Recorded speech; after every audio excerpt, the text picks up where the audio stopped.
Alléluia. C'est vrai, de toi sont toutes choses, ô Dieu. Et c'est pourquoi nous pouvons entrer dans ta présence, invoquer ton nom, et nous savons que tu es là et que tu vas donner ce dont nous avons besoin. Tu vas porter les paroles pertinentes. Tu vas soulager, tu vas consoler, tu vas corriger, tu vas édifier, équiper. De toi sont tout ce dont nous avons besoin. Et nous te remercions. Et nous te remercions. J'aimerais qu'on reste un instant de plus en prière. Et que nous puissions prier pour notre frère Jonathan Pixeux.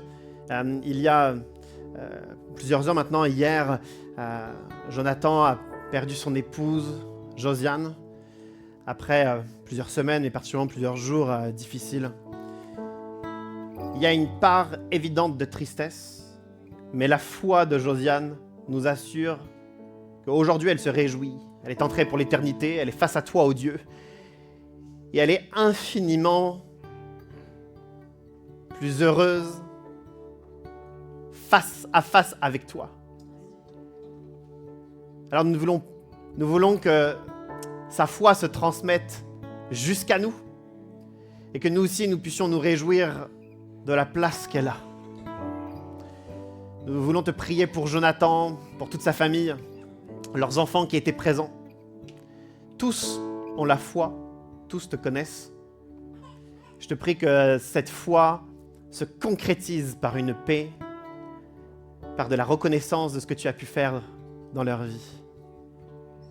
Nous adressons tout spécifiquement notre prière pour Jonathan, qui va devoir, dans les prochaines semaines, prochains mois, affronter une vie différente. Pour les prochaines années, s'adapter à cette vie différente. Te demandons de lui donner une double part de bénédiction. Et que les relations fraternelles que nous avons, ou qu'il a avec la communauté de Pont-Saint-Pierre, que cela puisse l'édifier, le porter. Qu'il trouve en toi, jour après jour, ce dont il a besoin. Et que la tristesse n'accable pas, et que la foi l'envahisse. Nous te remercions pour ce que tu vas faire. Nous venons de passer plus de 30 minutes à te louer et à rappeler ta grandeur. Nous savons que ta grandeur, de jour comme de nuit, se manifeste. Et donc, dans la période obscure que Jonathan et sa famille va traverser, sois une bénédiction. Sois une bénédiction. Nous te remercions pour ce que tu vas faire. Nous te remercions parce que tu es avec eux comme avec chacun d'entre nous. Et nous te disons Amen, Amen et Amen. On peut prendre place.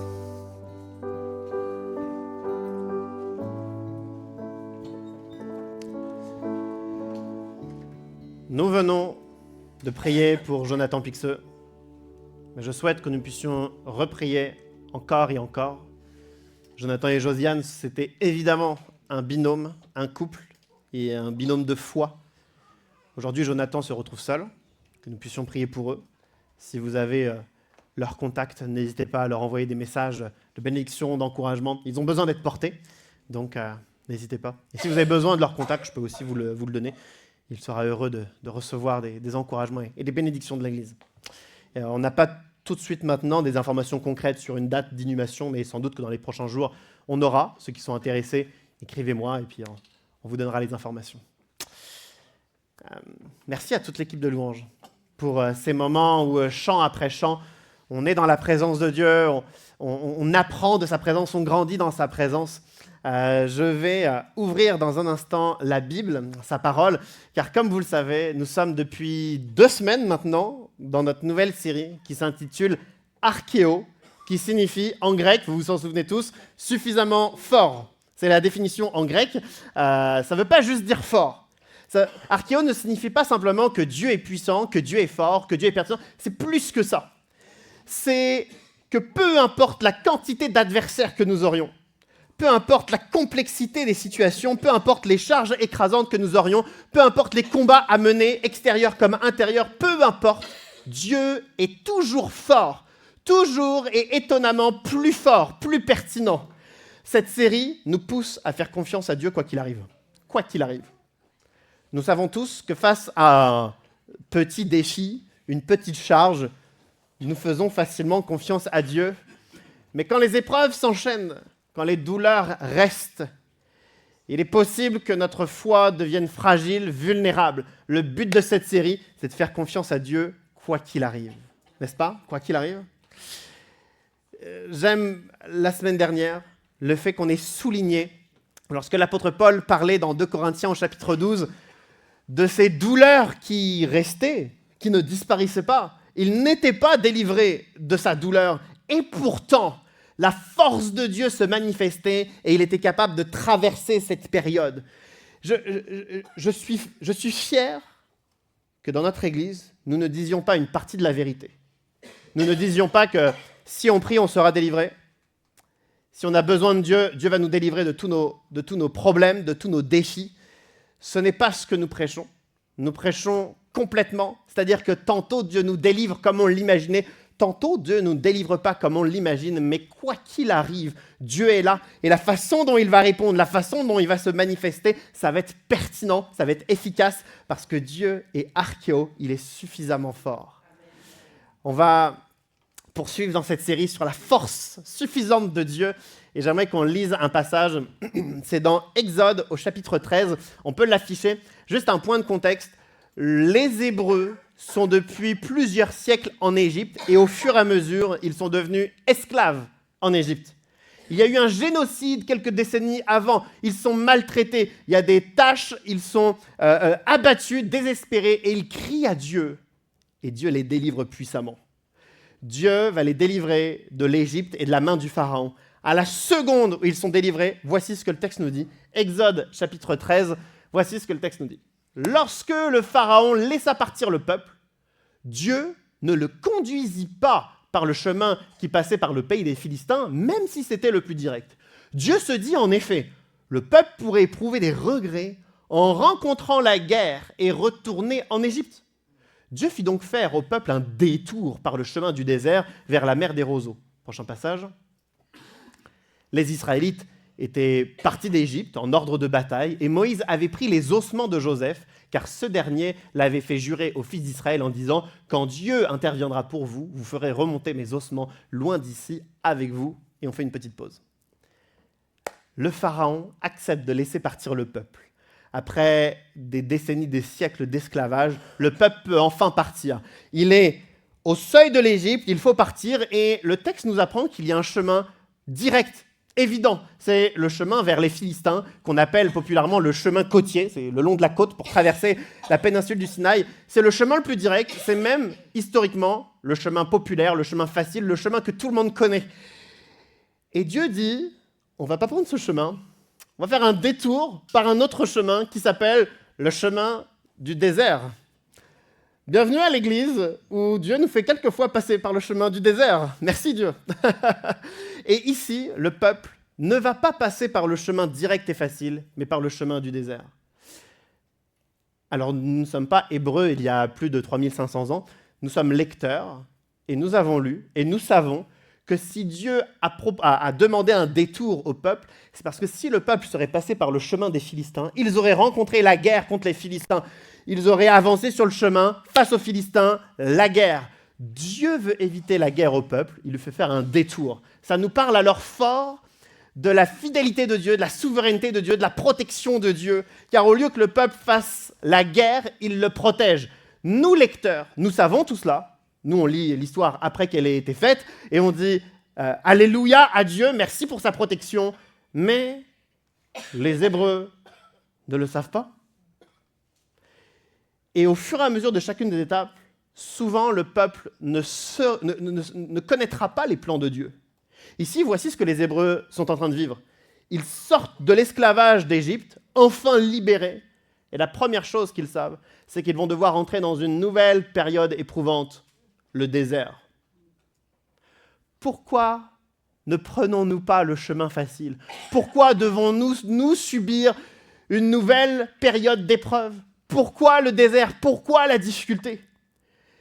Et ici, les Hébreux ne savent pas pourquoi ils vont devoir rentrer dans une nouvelle période d'épreuve, comme si souvent, nous non plus, nous ne savons pas pourquoi nous sommes dans une période éprouvante. Pourquoi ça nous tombe dessus? Alors que quelquefois, on travaille fort. Pourquoi au travail, ça devient si compliqué? Alors qu'on essaye d'être si bon et si relationnellement fonctionnel avec les autres, pourquoi quelquefois, il y a tout de même des conflits, des frustrations, des tensions, des divisions? Alors que nous essayons d'être les meilleures personnes possibles, pourquoi il y a des problèmes de santé, des diagnostics qui nous tombent dessus? Pourquoi? Et moi, je me demande même pourquoi, quand il y a des personnes qui passent par des moments difficiles, puis on prie pour eux, et puis l'Église va prier pour eux, puis on va jeûner et prier pour eux, et ça ne va pas s'arranger. Pourquoi Dieu n'a-t-il pas répondu? Pourquoi n'y a-t-il pas la délivrance? Pourquoi n'y a-t-il pas la guérison? Lorsque vis-à-vis de certains de nos proches, on va leur partager notre foi, on va les porter, même s'ils sont dans notre famille, ça fait donc des années qu'on leur partage notre foi, on fait tout, on donne tout, et à la fin, on ne les voit toujours pas se tourner vers Dieu. Pourquoi est-ce encore difficile? Pourquoi? Et ici, les Hébreux n'ont aucune idée pour laquelle ils doivent entrer dans une énième période éprouvante. Ils ne savent pas pourquoi. Nous, lecteurs, on a ce privilège, on le sait, ils ne le savent pas. Mais je crois que souvent, on est comme les Hébreux. On ne sait pas pourquoi ça nous est tombé dessus. On ne sait pas pourquoi on doit encore affronter. On ne sait pas pourquoi on doit encore se battre. Mais je crois que nous devons faire confiance à Dieu. On ne sait pas pourquoi il nous emmène dans cette direction. On ne sait pas pourquoi il a permis que l'on vive ça. Mais notre Dieu est souverain. Il sait toutes choses. Il peut toutes choses. S'il nous a envoyés dans une direction, s'il a permis une direction, ce n'est pas pour rien. Nous, à nouveau, dans cette histoire, on est lecteurs, on est lecteurs un peu omniscients, on sait tout de l'histoire et on sait une chose, c'est que Dieu est en train de protéger le peuple de la guerre. Mais toutes les fois où le peuple ne sait pas, où nous ne savons pas, on ne comprend pas les plans de Dieu, ça pourrait nous paralyser, ça pourrait nous arrêter. Il est nécessaire que l'on fasse confiance à Dieu, même si on ne comprend pas ses plans. Même si on ne sait pas pourquoi Dieu nous envoie dans telle ou telle direction, il est nécessaire de faire confiance à Dieu. Voici trop souvent ce qui se passe dans ma vie, et peut-être dans la vôtre, c'est que lorsque je ne comprends pas, lorsque je suis frustré, déçu de ce que Dieu fait, de ce que Dieu ne fait pas, j'ai plus envie d'avancer. Qui d'entre nous a envie de prier pour les malades lorsque, si depuis des semaines, des mois ou des années, on a prié pour une situation qui ne s'est pas résolue, qui a encore la foi et la force de prier pour les malades? Qui d'entre nous a la force et le zèle pour témoigner et évangéliser si toutes les fois où on a partagé le message de l'évangile, ça n'a pas pris, ça n'a pas fonctionné? Qui a encore la foi, la force pour témoigner? Et je trouve que toutes les fois où on est frustré, incompris, on ne comprend pas la situation, on est frustré, on est déçu, on n'a plus envie d'avancer. On n'a plus cette foi, ce zèle de vouloir se battre. Mais le peuple choisit tout de même d'avancer, même si c'est dans un chemin éprouvant, même si c'est dans le chemin du désert, parce qu'ils ont choisi de faire confiance à Dieu, sur la base de ce qu'ils connaissent. Après tout, Dieu est un Dieu libérateur, il vient de les libérer d'Égypte. Dieu est un Dieu qui a entendu leurs cris, qui a entendu leurs plaintes. Donc sur la base de ce qu'ils connaissent de Dieu, ils ont choisi de lui faire confiance, même s'ils n'ont pas tout compris. J'aimerais qu'on choisisse de faire confiance à Dieu, même si on n'a pas tout compris. Même si Dieu n'a pas guéri, même si Dieu n'a pas délivré, même si Dieu n'a pas transformé, même si Dieu n'a pas réconcilié. J'aimerais qu'on puisse passer au-delà de ces incompréhensions et qu'on puisse dire à Dieu, je te fais confiance quand même, j'y crois quand même, on va quand même prier pour les malades, on va quand même témoigner, on va quand même avancer, même si on n'a pas tout compris, même si on ne connaît pas tes plans. Mais il y a une chose qu'on sait, c'est que tu n'es pas contre nous, tu es avec nous.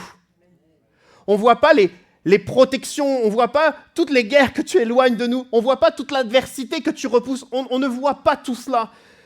Mais on choisit de te faire confiance. Alors on va continuer à avancer, continuer à prier, continuer à témoigner, continuer à croire en toi, continuer à invoquer ton nom, parce que même si on ne comprend pas, on te fait confiance quand même. Je dirais même plus que notre foi a une valeur plus importante encore lorsqu'on ne comprend rien, mais on fait confiance quand même. Lorsqu'on ne sait pas ce que Dieu est en train de faire, mais qu'on fait confiance pareil. Lorsqu'on ne sait pas où on va, mais qu'on fait confiance quand même. N'est-ce pas là que la foi commence à naître? Et c'est ce que le peuple est en train de vivre. Le peuple a le choix entre passer dans le chemin facile, direct, le chemin côtier, chemin vers les Philistins, et Dieu les envoie vers un chemin désertique, chemin éprouvant, qui va être long, difficile, périlleux, qui ne donne pas envie. Mais ils acceptent ce chemin sur la base de la confiance en Dieu. Alors on a le peuple qui quitte l'Égypte, qui entre dans ce chemin. Tout un tas de versets avant nous montrent la façon dont ils entrent dans ce nouveau chemin. On ne va pas parler de tout ce qu'ils font pour entrer dans ce nouveau chemin, mais il y a juste une chose, c'est ce qu'on a lu. Moïse choisit de prendre les ossements de Joseph avec lui, parce qu'il y a, très environ, parce qu'on ne connaît pas les dates, mais très environ 350 ans avant, Joseph a demandé aux fils d'Israël, aux descendants d'Israël, quand Dieu interviendra pour vous, vous emporterez mes ossements loin d'ici avec vous. Voici ce qui se passe. Il y a 350 ans, Joseph, certainement en fin de vie, il voit bien que ses descendants vont rester en Égypte. Il voit bien, il sait bien, parce que Dieu l'avait dit, que leur place n'est pas de rester en Égypte. Leur place, c'est Canaan. On sait bien qu'assez rapidement, va y avoir une différence, un racisme qui va mener jusqu'à l'esclavage en Égypte. Certainement que Joseph, à la fin de sa vie, doit commencer à le voir. Et il annonce « Quand Dieu interviendra, vous emporterez mes ossements loin d'ici avec vous. » Je trouve ça fort que 350 ans avant, Joseph y croyait déjà. Malgré la force de l'Égypte, malgré la puissance mystique de l'Égypte, malgré la puissance militaire, politique, économique de l'Égypte, malgré le temps qui passe, il y en a un qui, 350 ans avant, il savait qu'à un moment donné, Dieu allait intervenir. C'était sûr, c'était certain. Il l'a dit, il l'a annoncé. Quand Dieu interviendra. J'ai l'impression que Joseph laisse un héritage de foi au peuple. Je crois que cet héritage de foi a un impact que nous ne devons pas sous-estimer. Parce que si on fait partie du peuple, quelques années, quelques décennies, quelques siècles après la mort de Joseph, quand on va commencer nous-mêmes à ne plus y croire, quand nous-mêmes, face au génocide de petits enfants qu'il y a eu, face au dur labeur, face au mépris, face au meurtre, face à l'injustice, quand nous-mêmes on ne va plus y croire en Égypte, on aura besoin d'hommes de foi comme Joseph qui vont dire « À un moment donné, Dieu va intervenir, c'est sûr et certain, quand Dieu interviendra, vous emporterez mes ossements. » On a besoin d'hommes et de femmes de foi comme Joseph qui vont dire « L'intervention de Dieu, elle va arriver, c'est sûr et certain. » Joseph n'a pas dit « Si Dieu intervient, bon, vous emportez mes os. » Joseph n'a pas dit « J'espère qu'à un moment donné, vous en sortirez, et si vous en sortez, emmenez mes os. » Non. Quand Dieu interviendra. Parce que Joseph savait qu'à un moment donné, Dieu allait intervenir. Nous avons besoin de Joseph parmi nous, qui vont dire à tous, à un moment donné, Dieu va intervenir. C'est sûr et certain, malgré la puissance de l'adversaire, malgré les chaînes à nos poignets, malgré nos désespoirs. On a besoin de Joseph qui vont dire, quoi qu'il arrive, sachez que Dieu va intervenir. Alors, soyez attentifs à lui, écoutez-le, soumettez-vous à lui, faites-lui confiance, parce que c'est sûr et certain, Dieu va parler, Dieu va agir, Dieu va intervenir. On a besoin de Joseph qui le dise, qui le transmette. En plus, je trouve ça incroyable parce que quand Joseph parle de l'intervention de Dieu, il parle de ses ossements. C'est-à-dire que Joseph est bien conscient que Dieu ne va peut-être pas intervenir l'année prochaine, ou dans 2 ou 3 ans, mais dans longtemps. Peut-être que la réponse de Dieu va tarder dans le temps. Et Joseph invite à y croire, peu importe le temps qui passe. Même s'il ne reste de lui que des ossements, il invite à y croire. Et je souhaite que même si autour de nous, il ne reste que des ossements, parce que plus personne n'y croit, parce que plus personne ne croit aux miracles, aux délivrances, aux conversions, aux changements de vie, aux chaînes brisées, même si plus personne n'y croit, On doit être des Joseph qui disons, Dieu veut encore intervenir. Dieu est encore fort, puissant, pertinent et il veut intervenir. On a besoin que chacun d'entre nous soyons des Joseph qui nous levons. Joseph n'est pas n'importe qui. Pardon. Joseph n'est pas n'importe qui. Dans son parcours, Joseph a été abandonné par sa famille, mais il a fait confiance à Dieu. Joseph s'est retrouvé lui-même esclave en Égypte, mais il a fait confiance à Dieu. Injustement accusé de viol, il a fait confiance à Dieu, de tentative de viol. Il a été mis en prison, il a fait confiance à Dieu. Il a été abandonné par tous, même en prison, et il faisait quand même confiance à Dieu. Et à la fin de tout cela, quand Dieu a fait éclater sa gloire, Joseph est devenu un pilier de foi. Et donc quand Joseph dit aux descendants d'Israël que Dieu va intervenir, on l'entend, Joseph, on l'écoute. Ce n'est pas un inconnu, ce n'est pas une personne lambda, c'est un homme de foi qui a déjà vécu des choses. Parmi nous, tout un tas de personnes, vous avez déjà vécu des choses dans la foi. Des transformations, des conversions, des miracles. Nous sommes des Joseph. Nous devons ouvrir notre bouche et transmettre. Parce qu'autour de nous, il y a des personnes qui sont encore esclaves, des personnes qui subissent l'injustice, parce qu'à notre droite, à notre gauche, il y a peut-être une personne malade, parce qu'autour de nous, il y a des personnes qui désespèrent. Ils ont besoin de foi. Ils ont besoin que nous ouvrions notre bouche. Ils ont besoin qu'au sein de l'Église, ça soit un lieu où la foi s'élève, où la foi grandit. On a besoin de ça dans l'Église. On a assez de désespoir à l'extérieur. On a assez de mauvaises nouvelles à l'extérieur. On a besoin qu'à l'intérieur, je ne parle pas des quatre murs, je parle au sein de notre communauté, on a besoin de Joseph qui disent « Accroche-toi à Dieu parce qu'il va parler. Accroche-toi à Dieu parce qu'il va intervenir. Si tu écoutes sincèrement, humblement Dieu, il va te parler, il va te porter, il ne va pas te lâcher. » On a besoin de Joseph. On a besoin de Joseph. On a même besoin de Joseph dans notre projet d'église face à tous les prochains obstacles de travaux techniques, pratiques, financiers, les 1001 obstacles qui nous attendent, qu'on ne connaît pas encore, mais qui nous attendent, ils vont être là, les obstacles. Et on aura besoin de Joseph qui disent à tous, qui disent à moi, qui disent au conseil, qui disent à tous, écoutez Dieu, soumettez-vous à Dieu, soyez humbles, soyez à son écoute parce qu'il va intervenir, il va parler, il va vous diriger. On a besoin de Joseph qui, haut et fort, disent on lâche rien parce que Dieu n'est jamais muet. Dieu a des choses à dire. Alors on a besoin de Joseph pour nos vies personnelles, comme pour l'Église. De ceux et de celles qui ont déjà vécu des choses dans la foi et qui doivent parler. Et que tous les autres, moi le premier, qu'on puisse écouter les Joseph qui parlent. Le texte se poursuit. Alors que le peuple sort de l'Égypte, ils prennent le chemin pas très agréable du désert.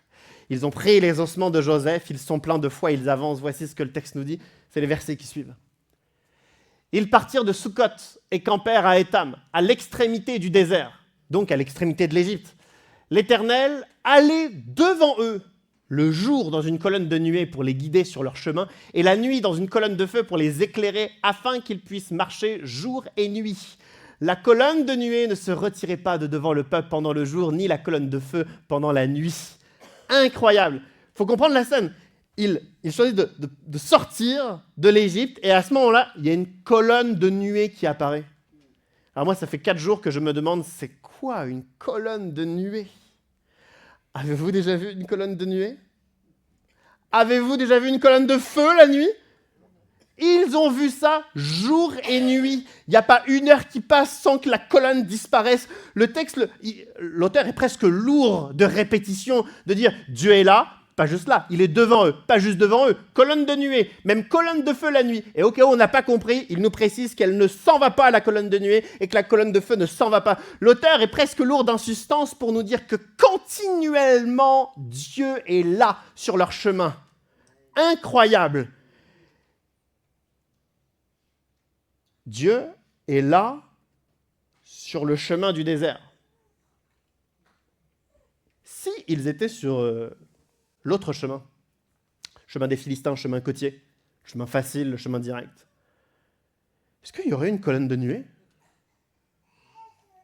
Non ? Bah non, Dieu les attend là-bas. Donc Dieu ne va pas les attendre ailleurs.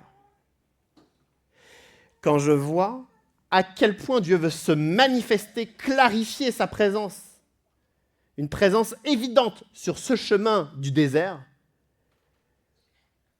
c'est aussi pour honorer la foi et l'obéissance du peuple.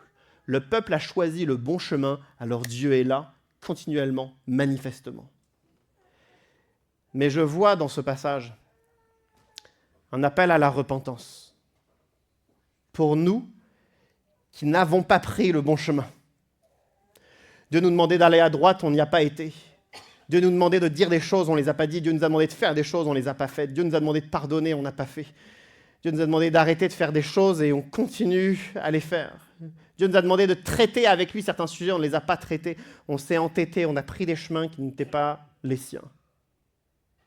Mais voici ce qui se passe.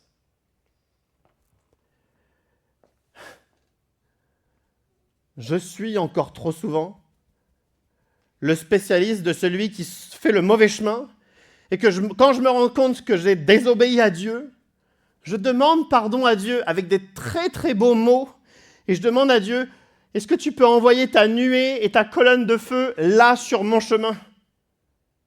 Faux, Dieu ne viendra pas. Oh mais Dieu est rempli d'amour, Dieu est rempli de patience, Dieu est rempli de grâce, Dieu ne viendra pas. La grâce de Dieu, c'est pas qu'il vient sur notre chemin. La grâce de Dieu, c'est que je peux venir sur son chemin. Et encore trop souvent, on demande pardon à Dieu et on lui demande simplement s'il peut arranger notre situation. On demande pardon à Dieu et on lui demande de changer le cœur des autres. On demande pardon à Dieu et on lui demande s'il peut arranger notre projet, nos désirs, notre plan, notre volonté. Et Dieu est prêt à se manifester puissamment, mais la façon dont il se manifeste, c'est de nous inviter sur son chemin. À nouveau, je le dis avec sincérité, je suis le spécialiste où je comprends que Dieu veut que je fasse autrement, que je le dise autrement, que je le fasse autrement. Et charnellement, je ne veux pas. Alors je supplie Dieu de venir dans ma vie, sur mon chemin. Puis le temps passe. Et je suis en train de marcher vers la guerre contre les Philistins. Et un jour, je serai en larmes parce que j'aurai mal, parce que je serai en train de mourir dans ma guerre contre les Philistins. Et alors je vais accuser Dieu, évidemment, parce qu'il ne m'a pas aidé. Et si la véritable grâce, c'était de renoncer à notre chemin pour faire ce que lui nous demande de faire, pour demander pardon comme il nous demande de pardon, pour mener les combats que lui veut que nous menions. Combien d'entre nous, on demande à Dieu de l'aide dans notre famille et Dieu nous dit « Moi, je t'ai demandé autre chose ». On demande de l'aide à Dieu pour des injustices administratives, financières, alors que Dieu nous a demandé autre chose. Combien d'entre nous, on demande de l'aide à Dieu et on est si loin de ce que lui nous demande. C'est un appel à la repentance. On doit arrêter d'attirer Dieu sur notre chemin alors que lui nous attire sur le sien. C'est un appel à ne plus faire ce que l'on veut, de renoncer à nos désirs, de renoncer à notre volonté. Et comme j'ai précisé au moins 3 fois que je suis le spécialiste, c'est-à-dire que je sais à quel point c'est dur de sacrifier nos désirs, nos plans, nos projets. Moi, j'ai ma façon de voir.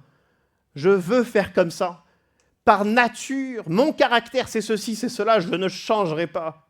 Mais voici la grâce, il nous rend capables de faire autrement et d'être sur son chemin.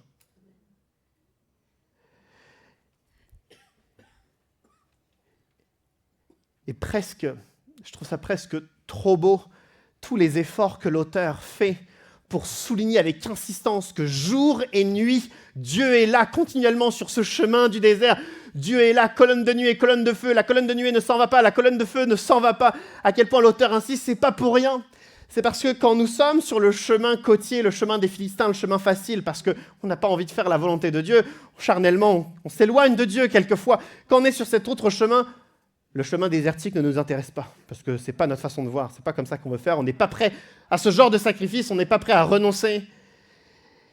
Et il y a presque Dieu qui tente de nous persuader en disant « Oui, mais je serai là le jour, je serai là la nuit, je ne partirai pas, je me manifesterai le jour, la nuit, encore et encore. » C'est presque comme si que l'auteur inspiré par Dieu veut nous convaincre qu'à l'instant où on entre sur cet autre chemin, Dieu sera là, continuellement, pas silencieusement, il se manifestera. C'est comme si Dieu nous disait, il y a le chemin de la vie et de la mort, et que Dieu précise, mais choisis la vie, j'y suis, j'y reste, je vais me manifester, je vais te parler continuellement. J'aimerais juste qu'un instant on puisse fermer nos yeux. Je vais lire le prochain passage dans un instant, mais j'aimerais qu'on ferme les yeux juste un instant. Ce passage, oh Dieu, est aussi un appel à la repentance. Nous ne voulons pas passer à côté de cette opportunité, alors je te demande simplement de toucher nos cœurs. C'est pas mes mots qui doivent nous toucher, c'est pas l'atmosphère, l'ambiance qui doivent nous toucher. Je te demande, Saint-Esprit, de toucher en profondeur ce qui est dans notre cœur. Là maintenant, je veux t'ouvrir mon cœur et je veux être honnête devant toi. Et je te prie pour que chacun d'entre nous, nous puissions là maintenant prendre ce temps pour t'ouvrir nos cœurs. Il y a des chemins que nous avons pris, ce n'étaient pas les bons. Il y a des façons de faire que nous avons faites, ce n'étaient pas les bonnes. Il y a des choses qu'on entretient, qu'on est appelé à arrêter. Il y a des mentalités qu'on entretient, qu'on est appelé à détruire. Il y a des choses qu'on dit qui sont déshonorantes. Et tu nous appelles sur un autre chemin, mais vois notre combat. Nous n'arrivons pas à prendre ton chemin. Vois le combat intérieur, mais tu nous appelles à nous repentir. Je te prie qu'aucun d'entre nous, on se repente superficiellement, simplement avec des mots, mais que nous puissions nous repentir en choisissant cet autre chemin, en choisissant, c'est quoi ta méthode, c'est quoi ton plan, qu'est-ce que tu veux que je fasse, qu'est-ce que tu veux que je dise. Et là, contre toute attente, si nous nous repentons, Dieu va nous demander de parler, de confesser, de pardonner, de nous discipliner, de traiter des sujets. Tu vas nous demander de faire des choses. Tu vas nous demander de faire ta méthode, de faire à ta façon. Et je te prie alors pour que nos repentances se concrétisent, mettent en pratique ce que toi tu veux. Je te prie de nous rendre capables de nous repentir vraiment, plus que des mots, d'emprunter un chemin, éprouvant peut-être, mais ton chemin. Et je te prie de réconforter chacun lorsque on va voir la lourdeur de cet autre chemin à prendre, la difficulté à faire ce que toi tu demandes de faire, de renoncer à une mentalité, de renoncer à une façon de parler, de renoncer à certaines de nos habitudes. Quand on va voir à quel point c'est difficile, ouvre nos yeux spirituels afin que nous puissions voir ta nuée et ta colonne de feu. Tu es là, continuellement, prêt à nous rassurer, prêt à nous fortifier. Tu ne disparais pas, tu es là, tu demeures. Tu vas nous rassurer et tu vas nous propulser jusqu'à la liberté. Je te prie pour notre repentance. Je te prie que nos cœurs évacuent tout entre tes mains. Je te prie que chacun d'entre nous, on ait dans notre esprit un sujet, un combat, une chose que nous n'accomplissons pas comme toi tu le veux. Je te prie que chacun d'entre nous, nous puissions bien garder à l'esprit ce combat. Je te prie que notre repentance, maintenant, ne soit pas superficielle, pas juste avec des mots, mais que nous puissions dire « Je sais ce que tu me demandes de faire. Je vais faire ce que tu me demandes de faire, mais je pense que j'aurai mal lorsque je vais le faire. Je pense que j'aurai honte lorsque je vais le faire. Je pense que ça va être éprouvant. Je pense que je vais devoir marcher sur un chemin désertique. J'ai d'avance pas envie de le faire, mais c'est là où tu me demandes d'aller, alors je vais le faire. »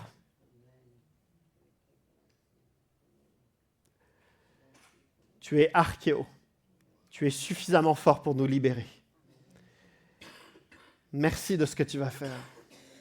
Alléluia. Alléluia. Je te prie pour un esprit de repentance. Bannis toute superficialité de nos mots. Je te prie pour un esprit de repentance où nous cherchons à déchirer nos cœurs. Nous acceptons de renoncer à nos propres chemins. Et nous cherchons à faire ce que toi tu veux. Alléluia. Alléluia.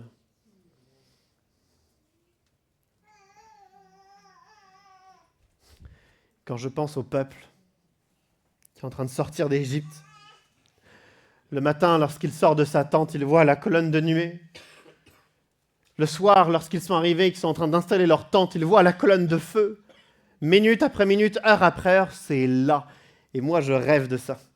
Je me suis imaginé dans les derniers jours, vous savez, il y a des matins où on se lève, on en a plein la tête. Il y a des matins où on se lève, c'est lourd.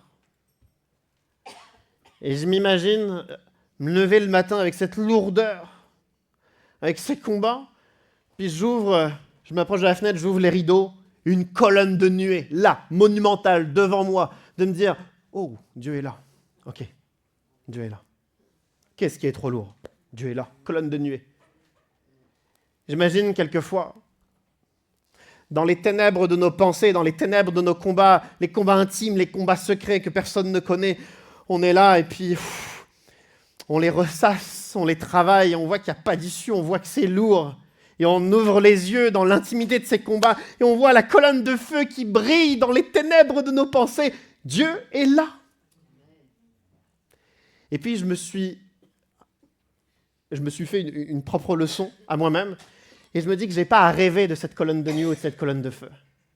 Parce qu'il y a 2000 ans, le jour de la Pentecôte, alors que les disciples étaient 120, ils priaient, ça faisait 10 jours qu'ils priaient, ils persévéraient jusqu'à ce qu'il y a cette colonne de nuée, cette colonne de feu qui les accompagne tous les jours de leur vie. À ce moment-là, un vent souffle et des langues semblables avec des langues de feu apparaissent. C'est-à-dire que quand vous êtes dans la chambre haute, il y a 2000 ans, vous êtes 120, vous êtes la 120e personne, vous ouvrez les yeux, vous voyez 119 apparences de flammes. Et moi, je vois la colonne de feu à ce moment-là et je me dis que cette colonne de nuée, cette colonne de feu qui dirige parfaitement le peuple, c'est pas juste pour traverser la péninsule du Sinaï, c'est pas juste pour être libéré d'Égypte. C'est pour l'ensemble de nos combats, partout et continuellement. Cette colonne de nuée, cette colonne de feu, elle est disponible. Je n'ai qu'à ouvrir mes yeux spirituels, invoquer le nom de Dieu et dire « Esprit de Dieu, révèle-moi ta présence. J'ai besoin de tout traverser avec toi. » J'ai besoin, face à chacun des combats, d'ouvrir mes yeux et de dire « Tu es là, tu ne disparais pas. Je refuse de perdre espoir. Tu es là, tu vas me mener jusqu'à la victoire. Tu vas me diriger, peu importe les coups. Tu vas m'équiper. Tu es une ressource infaillible. Tu vas me conseiller. Tu es là. » Est-ce que le Saint-Esprit est là depuis 2000 ans? Est-ce qu'il est avec chacun d'entre nous? N'avons-nous pas à ouvrir les yeux? Le passage se poursuit, il se termine ainsi. Je demande à l'équipe de louange si vous voulez revenir pour jouer. Voici ce que le texte nous dit. L'Éternel dit à Moïse, parle aux Israélites qu'ils reviennent camper devant Pi-Hahiroth, entre Migdol et la mer, vis-à-vis de Baal-Tséphon. C'est en face de cet endroit que vous camperez près de la mer. Le Pharaon dira des Israélites, ils sont perdus dans le pays, prisonniers du désert. J'endurcirai le cœur du Pharaon et il les poursuivra. Mais le Pharaon et toute son armée serviront à faire éclater ma gloire et les Égyptiens sauront que je suis l'Éternel. Que se passe-t-il? Alors, on n'a peut-être pas l'impression, mais c'est les deux pires mauvaises nouvelles. Dieu parle à Moïse, il lui dit, dis au peuple, parle aux Israélites. Donc ça veut dire que là, dans 2 minutes, Moïse va donc convoquer tout le monde, puis il va annoncer au peuple. La première chose qu'il annonce, là, jusqu'alors, ils étaient en Égypte et ils ont fui vers l'est, que ce soit le chemin des Philistins ou le chemin du désert, ils filaient vers l'est. Et Dieu leur dit, revenez en arrière et allez camper là. Et là, c'est les terres égyptiennes. Dieu leur demande de faire retour en arrière et de revenir camper en Égypte. Ils sont en train de fuir. Il faut qu'ils reviennent en Égypte. Où ça? Entre Migdol et la mer. Migdol, ce n'est pas vraiment une ville, c'est une tour fortifiée. Sur tout l'Est, il y a tout un tas de fortifications égyptiennes. Ils vont camper entre la mer et les fortifications adverses. Ça, c'est la première chose que Moïse va devoir dire au peuple. On retourne en arrière et on va camper à côté de l'adversaire. Les fortifications adverses. Deuxième information, le Pharaon va voir que le peuple fait demi-tour, qu'il retourne un peu plus au cœur du désert. Il va dire, le peuple est perdu, je vais les poursuivre. Le pharaon et toute son armée vont attaquer pour amener le peuple en Égypte esclave. Donc deuxième information, l'adversaire revient. Voici donc ce que Moïse va dire au peuple. On va faire machine arrière, on va camper à côté de l'adversaire, et sachez que l'adversaire, il arrive. C'est fou. Moïse, tu te trompes? On va pas du tout faire machine arrière. Enfin, on était à l'extrémité du désert. On fait un pas, on est en dehors de l'Égypte. Continuons à fuir vers l'est. Enfin, ça n'a pas de sens. On va pas faire machine arrière et retourner un peu plus au cœur de l'Égypte. Ça n'a pas de sens. Puis camper à côté de la forteresse adverse. Non. Surtout si on sait que l'armée égyptienne revient. Ça, il y a une chose que Dieu dit. Dieu dit, le Pharaon et toute son armée serviront à faire éclater ma gloire. Je trouve ça puissant. Je vous partage juste ma pensée. C'est que moi qui pense ça. Mais je ne suis pas sûr que ça me suffise. Dieu me demande de faire machine arrière. Dieu me demande de camper à côté d'une forteresse. Dieu me dit qu'en plus l'armée arrive justement. Que Dieu fasse éclater sa gloire, c'est pas suffisamment concret pour moi. Je pense que j'ai pas assez de foi. Si j'étais à la place de Moïse, je dirais, d'accord, que vas-tu faire? Est-ce que tu vas renvoyer une armée de sauterelles lorsque tu l'as déjà fait? Est-ce que tu vas envoyer une armée de grenouilles comme tu as fait? Des maladies sur les Égyptiens comme tu l'as déjà fait lors de notre libération d'Égypte? Est-ce que tu vas faire ça? Mais Dieu ne dit rien, il dit juste, le Pharaon et toute son armée serviront à faire éclater ma gloire. Qu'est-ce que tu vas faire? Parce que là, on ne comprend pas. Dès le début de l'histoire, ils ne comprennent pas. Et là, à nouveau, ils ne comprennent pas. Mais ils vont le faire quand même. Ils vont faire machine arrière. Camper à côté de Migdol, les forteresses. Et l'armée va les poursuivre. Pourquoi est-ce qu'ils obéissent quand même? Parce qu'ils ont compris une chose importante que nous avons tous besoin de comprendre. C'est que pour que Dieu fasse éclater sa gloire, il faut un acte de foi. Et généralement, nous cherchons l'inverse. On demande à Dieu, fais éclater sa gloire, fais éclater ta gloire. Guéris des malades, transforme des vies, convertis, transforme l'atmosphère, fais des prodiges. Et après, je te ferai confiance. Et après, je ferai ce que tu me demandes de faire. Mais Dieu demande l'inverse.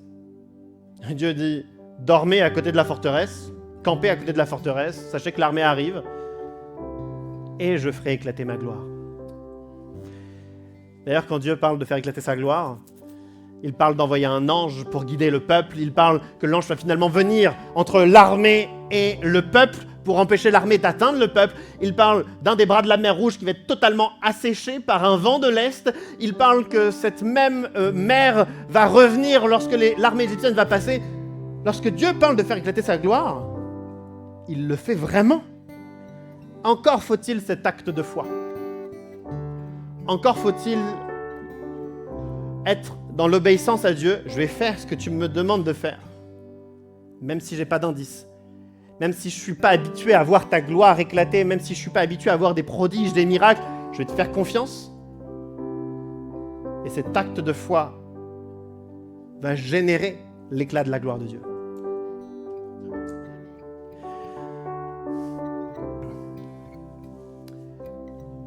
Lorsque je vois cela, je souhaite que chacun d'entre nous, nous puissions de nouveau faire confiance à Dieu, de nouveau croire aux miracles, de nouveau prier pour les malades, de nouveau nous soutenir mutuellement, de nouveau témoigner avec zèle et avec foi. Non pas parce que tous les 3 jours au Mont Gargan on a un miracle. Non. Non pas parce qu'on a des conversions par dizaines tous les week-ends. Non. Mais parce que même s'il y a peu de ça, on fait confiance pareil à Dieu. Alors on va faire ce qu'il nous demande de faire et on va laisser après sa gloire éclater.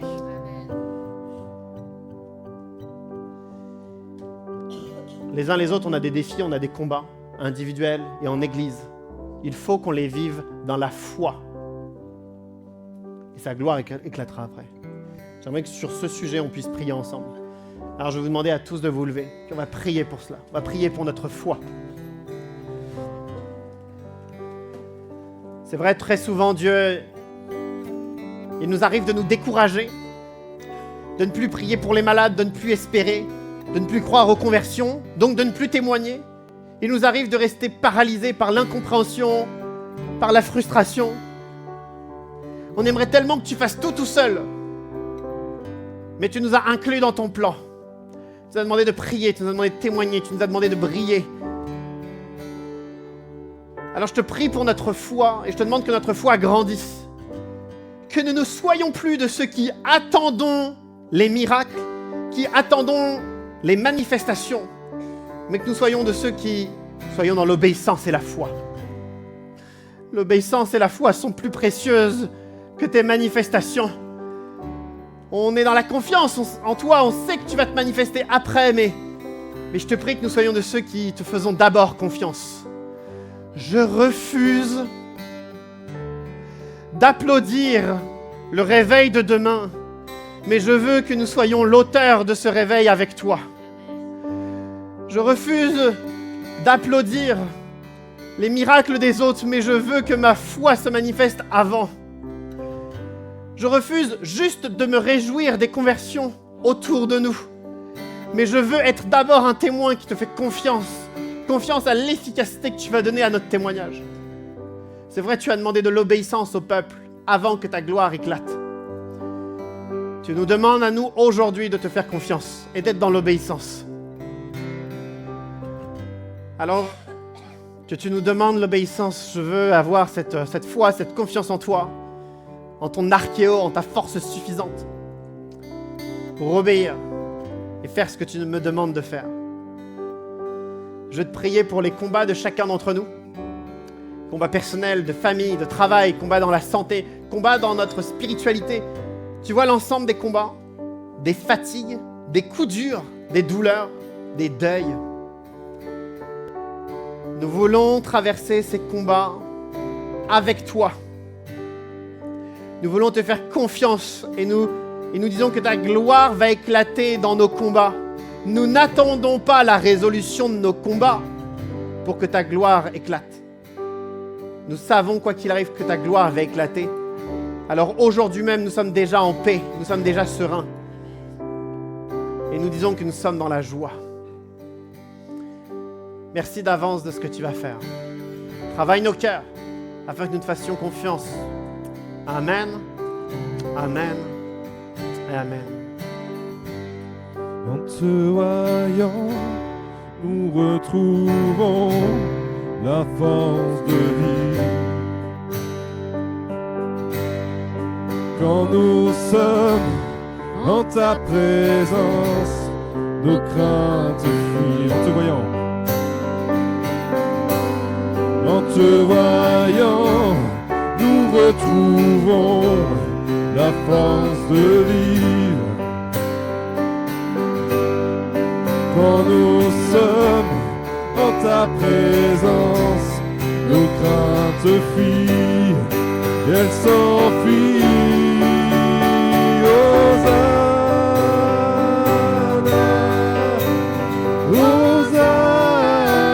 Hosanna, tu es le roi, le sauveur, à toi la gloire et l'honneur.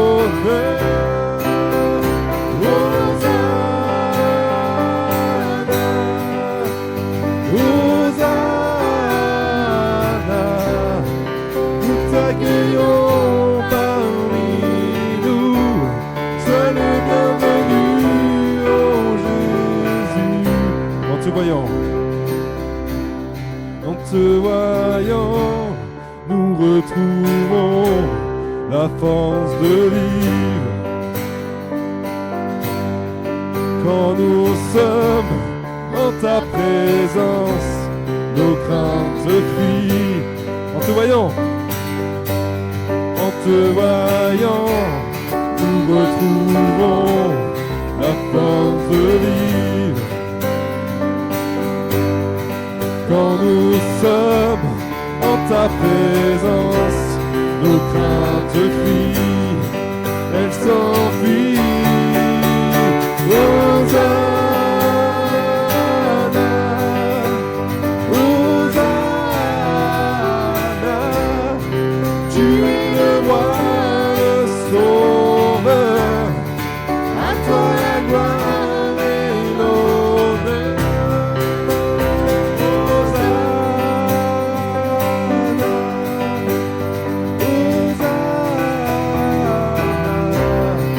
Nous t'accueillons parmi nous, sois le bienvenu, Oh Jésus. Alléluia, alléluia. Ce chant nous dit que nous retrouvons en toi nos forces. J'aimerais qu'on puisse expérimenter à nouveau cette confiance et cette force en toi. Alors que parmi nous, on le sait, certains d'entre nous portent en ce moment des douleurs dans leur corps et des problèmes de santé. Certains d'entre nous, c'est nos proches, nos filles, nos fils, nos parents qui portent des problèmes de santé. Et parmi nous, il y a des personnes qui sont fatiguées par le train de vie, le quotidien, les charges que nous traînons. Alors que nous puissions là maintenant expérimenter par la prière tes forces que tu viens nous renouveler. Dans un geste de foi, que nous tous qui avons besoin de force, de guérison, que nous puissions juste lever les mains. Dans un geste de foi, en disant tu connais ma situation, tu connais ma vie. J'ai besoin d'une colonne de nuée chaque jour de ma vie. J'ai besoin d'une colonne de feu chaque nuit. Besoin jour après jour de ta présence. Je veux pas juste de la théorie de ta parole, mais j'ai besoin que concrètement tu me renouvelles.